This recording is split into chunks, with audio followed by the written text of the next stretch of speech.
রাগ করেন না। আচ্ছা ঠিক আছে, রাগ করতেন না, কি করবেন কন? বাংলাদেশে অধিকাংশ মসজিদে ফজরের আজান হয় ওযু ছাড়া। কি কন ফজর আজা বুঝি অজু ছাড়া হয়? হেলে আপনার মনে মুয়াজ্জিন করতে টাইমে আপনাকে অজু ছাড়া আজান দিতেন কেন? মুয়াজ্জিন উঠে দেরিতে, আর ওযু করলে দেরি হবে, কমিটি তো ধরবে। আজান দেরি হয়েছে কেন?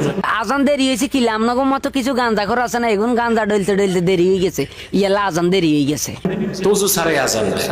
আসলে এনে তুই আব্বাসি হুজুরের মাথার ডিস্টার্ব, অজু ছাড়া বেলে মুয়াজ্জিন আজান দিতেছে, এতে জানে এতে এগুনটা হরা দেয় আঁটি আঁটি, আর কাম নাই তো বেচারা। আমরা শুধু মার খাই। হেতারা শুধু মার খায়, কেউ লাড়ি দিয়ে হিটে, কেউ হলার হিসেবে দিয়ে হিটে, এত জোরে মারা মারে বুঝছেন নি? আমাদের সৃষ্টিটাই যেন শুধু বাতিলের হাতে মার খাওয়ার জন্য। বাবুরে আপনারা ওই ধরনের অকারেন্স করেন বিদে তো বাতিলটা আপনাকে কেন হোগা টোকা লাল করে দেয়। ভুলটা আমাদের, নেতা আমাদের ভালো না। অবশেষে নাই তুই আব্বাসি হুজুরে কেন ভুল স্বীকার করছে, হেতা করে নেতা দুর্বলের কারণে হেতা করে জায়গা বে জায়গায় ছেঁচে, উল্টালটা জায়গা ছেঁচে, সুয়েরি গোড়ার কাছে দিয়ে ছেঁচে। এই জন্য কেন আজকে নেতুল্লা আব্বাসি হুজুরে স্বীকার করছে তাগো সুনিয়তের কেন আসলে নেতা দুর্বলের কারণে তাগরে সিন্নিখর বলে।